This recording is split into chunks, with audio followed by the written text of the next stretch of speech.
സുഹൃത്തുക്കളെ എല്ലാവർക്കും നമസ്കാരം. ഞാനിപ്പോൾ നിൽക്കുന്നത് കൊല്ലം ജില്ലയിൽ വെളുന്നല്ലൂർ വില്ലേജിൽ കരിങ്ങന്നൂർ പുലുക്കുടി എന്ന് പറയുന്ന സ്ഥലത്താണ്. ഈ കാണുന്ന വീട്ടിൽ 10-12-15 വർഷത്തോളമായി ആള് താമസമില്ല. ഇത് ഒരു കുടുംബത്തിൻ്റെ പുരേടമാണ്. കുടുംബ ഓഹരി ചെയ്യാതെ ഇങ്ങനെ ഇട്ട് ഇവിടെ മൊത്തം വന്യജീവികളും മറ്റു കാര്യങ്ങളും ഒക്കെ ആയിട്ട് ഇവിടെ കാട് പിടിച്ച് കിടക്കുകയാണ്. ഈ വീട്ടിനകത്ത് മൊത്തം കാടാണ്. കുറ്റിച്ചെടികൾ, വലിയ വൻമരങ്ങൾ പോലും ആയിട്ടുണ്ടായിരുന്നു. മുറിച്ചു മാറ്റിയിരിക്കുന്നത് കാണാം. ഈ വീട് പൊളിഞ്ഞ് എത്രയെങ്കിലും വർഷങ്ങളായിട്ട് ഇവിടെ താമസവും ഇല്ല. ഈ വീട് മൊത്തം പൊളിഞ്ഞ് കിടക്കുകയാണ്. ഇതിനകത്ത് പന്നിയും കുരങ്ങും പട്ടികളടക്കം ഇവിടെ താമസമുണ്ടെന്നാണ് അയൽവാസികളായ ആളുകൾ പറഞ്ഞത്. തീർച്ചയായിട്ടും ഈ വീട് ഇങ്ങനെ വർഷങ്ങളായി കിടക്കുന്നുണ്ട്. ഇവിടെ ഒരു കുടുംബ വസ്തുവിൻ്റെ തർക്കം നടക്കുകയാണ്. അതുകൊണ്ട് തന്നെ അവരിതൊന്നും അളന്ന് തിരിച്ച് ആർക്കും കൊടുക്കാൻ തയ്യാറാവുന്നില്ല. ഇവിടെ ഈ വീട് ഇങ്ങനെ കാട് പിടിച്ച് കിടക്കുന്നുണ്ട്. ഈ പൊട്ടിപ്പൊളിഞ്ഞ് വീടാറായി കിടക്കുന്ന വീടാണിത്. കണ്ട, ഇവിടെ മൊത്തം കാടാണ്. താഴോട്ട് കുഴിയാണ്. ഇവിടെ ഒരു കല്ലുവെട്ടാൻ കുഴിയുണ്ട്. ഇവിടെ താഴെ ഈ കാണുന്നത് കുഴിയാണ്. മരങ്ങളൊക്കെ മുറിച്ചിട്ടിരിക്കുന്ന കുഴിയിലാണ്. ഇവിടെ ഫുള്ള് കാടാണ്. ഇവിടെ ഈ വസ്തു ഓഹരി ചെയ്യാതെ തർക്കത്തിൽ വർഷങ്ങളായിട്ട് കിടക്കുകയാണ്. ഇതിൻ്റെ ഓഹരി തർക്കം കിടക്കുന്നത് കൊണ്ട് തന്നെ ഇവിടെ ഒരു പരിപാടികളും നടക്കുന്നില്ല. ഇവിടെ ഫുള്ള് കാടാണ്.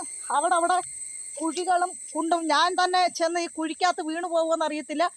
ഈ കാട് കയറി കിടക്കുന്ന സ്ഥലത്ത് പട്ടിയും പന്നിയും ഒക്കെ വസിക്കുന്നുണ്ട്.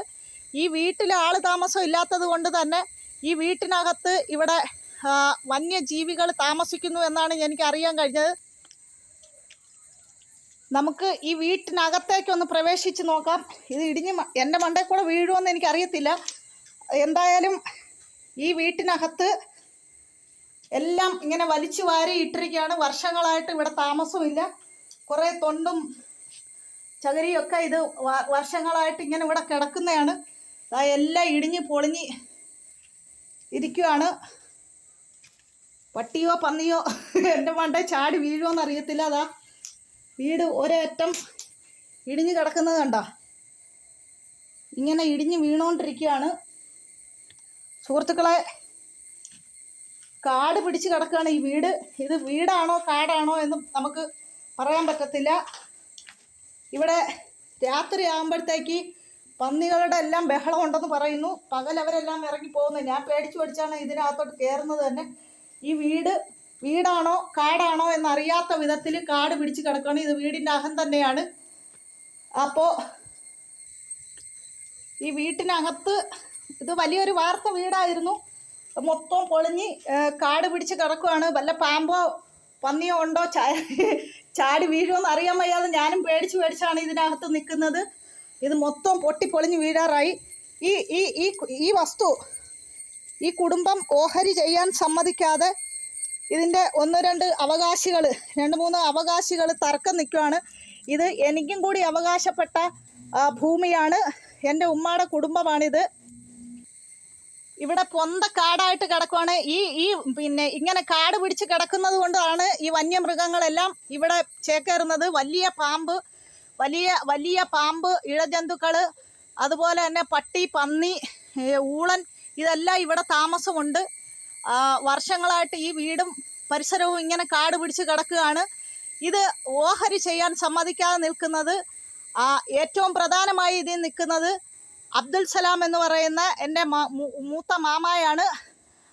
പേട്ടണ്ടി എന്ന് വിളിക്കുന്ന അബ്ദുൽ സലാമും അതുപോലെ തന്നെ മോദീൻ എന്ന് വിളിക്കുന്ന കമാലിൻ്റെ മക്കൾ അയ്യൂബ്, നസീമ, നസീറ, ഇങ്ങനെ ഉള്ള ആളുകളാണ് ഇതിന് തടസ്സം നിൽക്കുന്നത്. അതുപോലെ തന്നെ എൻ്റെ ഇളയ മാമായ, എൻ്റെ ഉമ്മയുടെ ഇളയ സഹോദരനായ അബ്ദുൾ റഷീദ്, അവരുടെ കുടുംബം, ഭാര്യ മാജിദ, മകൻ ഷുഹൈബ്, സുഹൈൽ, ഫാത്തിമ എന്ന് വരുന്ന ഇത്രയും പേരാണ് നമുക്ക് ഈ വസ്തു ഓഹരി ചെയ്ത് തരാൻ എല്ലാവർക്കും തുല്യമായി വീതിച്ചെടുക്കണം എന്ന അവകാശവുമായി പല പ്രാവശ്യം ഞങ്ങൾ ചർച്ച ചെയ്തെങ്കിലും ഇവർ ഇതിനകത്ത് തടസ്സം നിൽക്കുകയാണ്.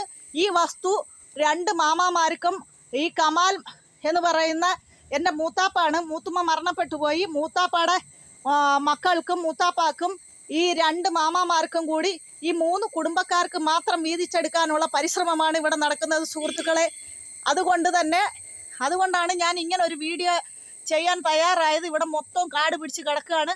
ഇത് കൊല്ലം ജില്ലയിൽ വെളുന്നല്ലൂർ പഞ്ചായത്തിൽ കൊട്ടാരക്കര താലൂക്കിലാണ് ഇത് സ്ഥിതി ചെയ്യുന്നത്. ഈ വസ്തു ഇന്നലെ ഇവിടെ മെനഞ്ഞാന്ന് ഇവിടെ ചർച്ചയ്ക്ക് വിളിച്ചിട്ട് ഇതിൻ്റെ പ്രമാണങ്ങളും വർഷങ്ങളായിട്ട് ഇതിൻ്റെ പ്രമാണം റഷീദ് എന്ന് പറയുന്ന എൻ്റെ മാമാടെ കയ്യിലാണുള്ളത്. ഇന്നലെ ഇവിടെ നിന്ന് പിന്നെ ഇവിടെ പറ്റിയിട്ടി ഇളയ കുഞ്ഞുമാടെ കയ്യിൽ നിന്നും അവർ വാങ്ങിയെടുത്തിട്ടുണ്ട്. ഇതിനകത്ത് ഇതിൻ്റെ എല്ലാം ചുക്കാൻ പിടിക്കുന്നത് കമാലിൻ്റെ മകളുടെ ഭർത്താവായ സജീർ എന്ന ആളാണ്. സജി എന്ന് വിളിക്കുന്ന ആധാരം എഴുത്തുകാരനാണ് ഇതിൻ്റെ ചുക്കാൻ പിടിക്കുന്നത്. ഇവരെല്ലാവരും കൂടെ ചേർന്നുകൊണ്ട് ഈ പരിപാടി ഇവിടെ തടസ്സപ്പെടുത്തിയിരിക്കുകയാണ്. അതായത് വസ്തു ഓഹരി ചെയ്യുന്ന കാര്യം ഇവിടെ തടസ്സപ്പെടുത്തിയിരിക്കുകയാണ്. സുഹൃത്തുക്കളെ, ഈ വസ്തു ഓഹരി ചെയ്ത് കിട്ടുന്നതിന് വേണ്ടുന്ന എല്ലാവിധ ഇതിനകത്ത് ആധാരം എഴുതുന്ന സജി ഇതിനകത്ത് ഉള്ളത് കൊണ്ട് തന്നെ വെളുന്നല്ലൂർ വില്ലേജ് ഓഫീസറുമായും ബന്ധമുണ്ട്. അതുപോലെ കൊട്ടാരക്കര താലൂക്കുമായി ബന്ധമുള്ള സജീർ ആണ് ഇതിന് എല്ലാം ചുക്കാൻ പിടിക്കുന്നത്. എൻ്റെ മൂത്തുമ്മയുടെ മകളുടെ ഭർത്താവാണ്. അദ്ദേഹമാണ് ഇതിനെല്ലാം തടസ്സമായി നിൽക്കുന്നത്. തീർച്ചയായിട്ടും അദ്ദേഹം ഇതിൻ്റെ എഴുത്തുകുത്തുകൾ ആധാര എഴുത്തും പ്രമാണവുമായി ബന്ധപ്പെടുന്ന വസ്തു സംബന്ധമായ കാര്യങ്ങളെല്ലാം ചെയ്തു കൊടുക്കുന്നത് കൊണ്ടാണ്, ചെയ്യാൻ ഒരാളുള്ളത് കൊണ്ട് തന്നെയാണ്. അദ്ദേഹം വില്ലേജ് ഓഫീസറുമായി നല്ല പിടിപാടാണ്. അതുപോലെ